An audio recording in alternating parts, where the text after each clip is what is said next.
संपूर्ण देशवासियों को विनय रतन सिंह का क्रांतिकारी जय भीम। महापुरुषों को नमन करो, तब तक लोग उठ जाएंगे। ग्रुप कहाँ है? सभी साथी लाइव से जुड़े।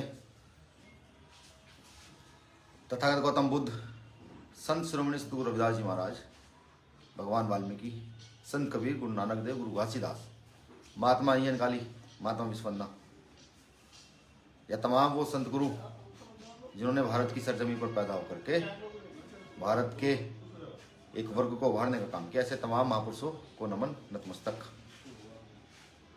अब विशेष नमन 21वीं सदी में जन्मे वो सभी महापुरुष जिन्होंने यहाँ महिलाओं के अधिकारों की सुरक्षा की, जिन्होंने यहाँ अछूतों के अधिकारों की सुरक्षा की, जिन्होंने यहाँ बहुजनों के अधिकारों की सुरक्षा की। बाबू जगदेव प्रसाद कुशवाहा, कर्पूरी ठाकुर साहब, महात्मा ज्योतिबा फूले साहब, छत्रपति साहू जी महाराज, शिवाजी महाराज। विशेष नमन बाबा साहब अम्बेडकर, विशेष नमन मान्यवर काशीराम साहब। साथियों, ये आप सभी जानते हैं कि पिछले 6-7 साल से भीम आर्मी किस प्रकार मजबूती से बहुजन समाज की लड़ाई लड़ रही है और सभी संवैधानिक अधिकारों के लिए सजग होकर खड़ी है। आज की परिस्थिति जहां सब लोग ये चाहते हैं कि स्थिति को जो का तो छोड़ा जाए, वहीं पर भीम आर्मी आजाद समाज पार्टी का कार्यकर्ता स्थिति को लगातार बदलना चाहता है। या ये समझिए वो परिवर्तन जो कभी बाबा साहब अम्बेडकर ने किया, कभी साहब काशीराम साहब ने किया, कभी जगदेव प्रसाद कुशवाहा साहब ने किया, कभी कर्पूरी ठाकुर साहब ने किया, कभी फूले साहब ने किया, उसी परिवर्तन की ओर हम भी बढ़ रहे हैं।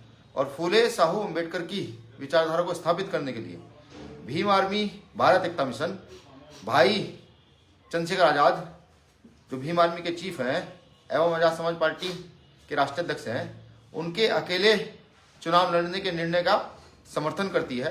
वह उनको आश्वस्त भी करती है कि भीम आर्मी का प्रत्येक कार्यकर्ता ठीक उसी प्रकार जैसे आज तक फूले साहू अम्बेडकर की विचारधारा को स्थापित करने के लिए एवं बहुजनों के हितों की सुरक्षा के लिए लड़ा है, उसी प्रकार से इस चुनाव में वो मजबूती से लड़ाई लड़ेगा, परिवर्तन करने के लिए लड़ाई लड़ेगा। मैं भीम आर्मी भारत एकता मिशन कार्यकर्ताओं की ओर से आग्रह भी करता हूं, आजाद समाज पार्टी की कोर कमेटी में भाई चंद्रशेखर आजाद जी से भी। देखिए, पिछले 5 सालों में भारतीय जनता पार्टी की सरकार ने जिस प्रकार से बहुजनों के अधिकारों का संवैधानिक हनन किया, जिस प्रकार से अन्याय अत्याचार बढ़ा है, स्पष्ट शब्दों में कहूं, जिस प्रकार से हत्याएं, जिस प्रकार से बलात्कार, ये सब चीजें बढ़ी हैं, इसको देखते हुए हमारा उनसे निवेदन है कि वो जाएं और योगी आदित्यनाथ के खिलाफ उत्तर प्रदेश में विधानसभा चुनाव लड़ने का काम करें और विधानसभा में पहुंच करके बहुजनों के संवैधानिक अधिकारों को सजग करने का काम करें, उनको संभालने का काम करें। भीम आर्मी का प्रत्येक कार्यकर्ता उनसे आग्रह और निवेदन दोनों करता हूं। मैं बधाई भी दे दूं भीम आर्मी की ओर से उन तमाम प्रत्याशियों को जो परिवर्तन की इस लड़ाई में साथ खड़े हैं, किसी भी स्थिति में मजबूती से खड़े हो गए हैं। ये तय है कि अब लड़ाई परिवर्तन की मजबूत होने वाली है। ऐसी मजबूत लड़ाई होगी कि समय देखेगा और इतिहास में ये सब कुछ दर्ज भी होगा। तो मेरी तरफ से सभी प्रत्याशियों को बधाई, मंगल कामनाएं। भीम आर्मी की टीम रात दिन काम करेगी और आप लोगों को विधानसभा में भेजने का काम करेगी। बस इसमें मैं एक लाइन और जोड़ दूं, पुनः मैं आग्रह कर दूं आजाद समाज पार्टी की कोर कमेटी से, भाई चंद्रशेखर आजाद जी से, कि वो योगी आदित्यनाथ के खिलाफ चुनाव लड़ें और विधानसभा में पहुंचे और बताएं मौजूदा समय की मनोवादी सरकार को, तानाशाही सत्ता को, कि जब एक बहुजन पहुंचता है जो फूले साहू अम्बेडकर की विचारधारा पर चलता है, कि विधानसभा में जाकर के उस विचारधारा पर चलने वाला व्यक्ति अपनी बातों को कैसे रखता है, अपने अधिकारों की सुरक्षा कैसे करता है। अब मैं चाहूंगा हमारे राष्ट्रीय महासचिव, हमारे बड़े भाई हैं कमल सिंह वाले जी, वो भी अपनी बात रखें। जय भीम साथियों, जय भीम आर्मी जिंदाबाद। सबसे पहले महामानव गौतम बुद्ध जी के चरणों में कोटि कोटि नमन। परम पूजनीय परम संत सतगुरु रविदास जी के चरणों में कोटि कोटि नमन। पेरियार साहब, बिरसा मुंडा, अय्यर काली, कपूरी ठाकुर, महात्मा ज्योतिबा फुले, सावित्रीबाई फुले और Bodhisattva doctor B R Ambedkar ji के चरणों में कोटि कोटि नमन। महानायक मान्यवर साहब काशीराम जी के चरणों में कोटि कोटि नमन। साथियों, सबसे पहले तो मैं भीम भारत एकता मिशन की ओर से उन तमाम उम्मीदवारों को, उन साथियों को जिन्होंने इस परिवर्तन की लड़ाई में भीम आर्मी आजाद समाज पार्टी का दामन थामा है और आजाद समाज पार्टी के उम्मीदवार हैं, उन सभी उम्मीदवारों को भीम आर्मी भारत एकता मिशन की ओर से बहुत बहुत बधाई और तमाम कार्यकर्ताओं को, पदाधिकारियों को बहुत बहुत साधुवाद। साथियों, आज परिवर्तन का दौर है और इस परिवर्तन के दौर में आप लोगों को अपनी ताकत का एहसास एक बार फिर से कराना है। भीम आर्मी के प्रत्येक कार्यकर्ता, प्रत्येक पदाधिकारी जो आज तक अपनी ताकत के दम पर, अपने हौसले के दम पर पूरे भारतवर्ष में जाने जाते हैं। साथियों, आज हमें भीम आर्मी आजाद समाज पार्टी को मजबूत करना है और तमाम उन साथियों को, जिन साथियों ने आजाद समाज पार्टी से चुनाव लड़ने का निर्णय लिया है, जो उम्मीदवार है। साथियों, इस देश में भारतीय जनता पार्टी द्वारा जो शोषण हमारे बहुजन समाज पर, हमारी बहन बेटियों पर किया जाता है, आप सब लोगों ने उस शोषण के खिलाफ निरंतर लड़ाई लड़ने का काम किया।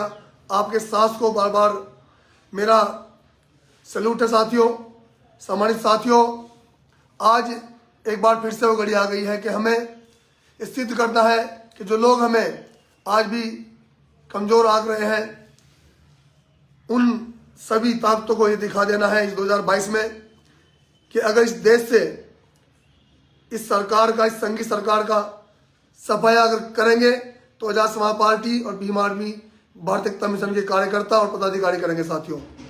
साथियों, भीम आर्मी भारत एकता मिशन की पूरी कमेटी की ओर से, पूरी टीम की ओर से मैं एडवोकेट चंद्रशेखर आजाद जी को भी बधाई देता हूं, जिन्होंने इस पार्टी और संगठन योद्धा से चुनाव लड़ने का निर्णय लिया। और साथियों, सभी कार्यकर्ता, पदाधिकारी मजबूती के साथ, हौसलों के साथ अपनी ताकत का 2022 में एहसास कराएं और 2022 में एडवोकेट चंद्रशेखर आजाद जी के हाथों को मजबूत करें, भीम आर्मी भारत एकता मिशन आजाद समाज पार्टी को मजबूत करें। साथियों, ये सच है कि सरकार की तानाशाही के खिलाफ अगर कोई लड़ा है, शोषण के खिलाफ अगर कोई लड़ा है, तो वह है आप सब भीम आर्मी भारत एकता मिशन के कार्यकर्ता, आजाद समाज पार्टी के कार्यकर्ता और एडवोकेट चंद्रशेखर आजाद जी। साथियों, मैं बहुत बहुत बधाई देना चाहता हूं एक बार फिर से सभी उम्मीदवारों को और एडवोकेट चंद्रशेखर आजाद जी को योद्धा से चुनाव लड़ने के लिए। और इसके लिए भीम आर्मी की समस्त टीम, आजाद समाज पार्टी की सभी टीम, सभी उम्मीदवार 2022 में बहुत मजबूती के साथ अपनी ताकत का एहसास कराए और अपनी जीत दर्ज कराए। सभी साथियों को एक बार से जय भीम आर्मी, भीम आर्मी जिंदाबाद, आजाद समाज पार्टी जिंदाबाद। धन्यवाद करता हूं मैं राष्ट्रीय महासचिव कमल सिंह भाई जी का। सम्मानित साथियों, परिवर्तन की लड़ाई में न्योता नहीं भेजा जाता। जिसको दर्द होता है, जो परिवर्तन करना चाहता है, वो स्वयं चलाता है। साथियों, मैं पूछना चाहता हूं आप सभी साथियों से, आप कैसा नेता चुनना चाहते हैं? एक ऐसा नेता जो सिर्फ फेसबुक और ट्विटर खेलता हो, किसी भी घटना पर फेसबुक पर अपना दुख दर्द बयां कर देता हो, या फिर एक ऐसा नेता जो फेसबुक पर पोस्ट डालने से पहले खुद पहुंच जाता हो आपके दुख और दर्द में? यह तय आपको करना है। चुनाव है, चुनावी समर है, 1 महीने का चुनाव है, चुनाव फिर खत्म हो जाएगा। और चुनाव से पहले और चुनाव के बाद अगर कोई खड़ा मिलेगा तो भीम आर्मी एवं आजाद समाज पार्टी के कार्यकर्ता खड़े मिलेंगे। आपका एक बड़ा मजबूत कार्यकर्ता, जिसका नाम बड़े भाई एडवोकेट चंद्रशेखर आजाद है, वो आपके बीच खड़े मिलेंगे। अब तय आप कीजिए। अगर परिवर्तन चाहते हैं, लड़ाई को मजबूत चाहते हैं और अपने नेता का कंधा मजबूत करना चाहते हैं, तो मजबूती से लड़िए। और अगर परिवर्तन नहीं करना चाहते हैं तो आप सोचिए क्या करना। भाई, मैं और हमारी टीम पूरी जितनी जो है, हम तो भाई चंद्रशेखर आजाद जैसे नेता चाहते हैं जो बिल्कुल एक कार्यकर्ता से या एक किसी बड़े एमपी एमएलए या मंत्री से उसी भाषा में बात करते हैं जिस भाषा में वो सुनना चाहते हैं। तो मेरा आप सभी से निवेदन है, आग्रह है, हमारा नेता भाई चंद्रशेखर आजाद जी हैं जो धूप में छाव में हमारे साथ लड़ेंगे। आप भी तय कर लीजिए कि आप किस दिशा में चलना चाहते हैं। साथियों, जैसा कि आपको पता है कि आपकी पहचान आपका हौसला है। आपको जो है साथियों एडवोकेट चंद्रशेखर आजाद जी के हाथों को मजबूत करना है और 2022 में अपने उम्मीदवारों को जिताकर भेजना है। जय भीम, जय भीम आर्मी, राष्ट्रवादी पार्टी जिंदाबाद।